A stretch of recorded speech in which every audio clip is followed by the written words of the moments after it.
Event 3, Live Fast, sponsored by Puma, Forever Faster. Event 3 is a two-part workout beginning with a chipper followed by a sprint relay. All athletes will start in their designated lanes on the turf. At the sound of 3, 2, 1, go, all athletes will run horizontally west towards the track and continue counterclockwise around the track, back onto the field into their original starting lane. Athletes then will progress down the field either by handstand walking or overhead plate lunging to the team's designated end line. The athletes will then proceed to push a sled to the far end zone line, around the marker, and back to the original sled starting line, completing the same distance handstand walk or overhead plate lunge back, and finish the chipper with the same run that the team started with around the track. Teams will have a designated rest period, followed by a sprint relay consisting of each team member running the length of the field down and back in relay fashion. Athletes will start in their lane and run 350 meters around the track and across the field. Once all three team members are back inside the starting lane, one athlete at a time in the RX division will handstand walk to their designated inline. Females will complete 35 yards, males will complete 45 yards.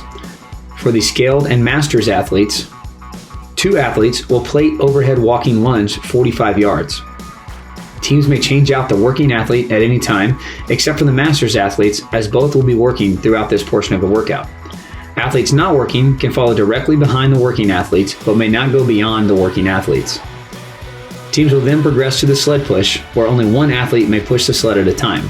Scaled and masters athletes will add weight to their sled before starting their sled push. The sled will be pushed to the far goal line, around the designated marker, and back to the original starting line. Teams will then handstand walk or lunge back in the same fashion as done prior, and complete the chipper with the same 350 meter run around the track and across the field. This portion has a 12-minute time cap. After the 12-minute time cap, there will be a 2-minute rest period before starting the sprint relay. At the 14-minute mark, athlete 1 will run down the length of the field from one goal line to the far goal line, around a marker, and back to the starting line carrying a baton.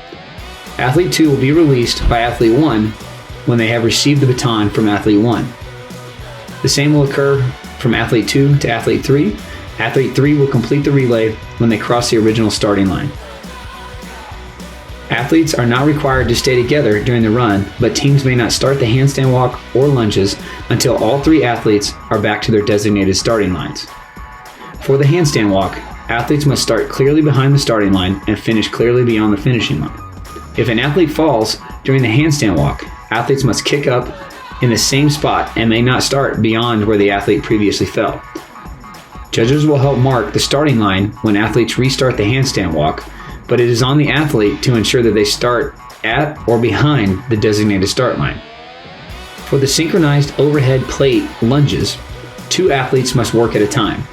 Athletes do not have to lunge with the same legs, but both athletes must have their knee touching the ground at the bottom of each lunge together, hips open at the top together, and plate overhead while working. Athletes are not required to have their arms locked out overhead. Only one athlete may push the sled at a time.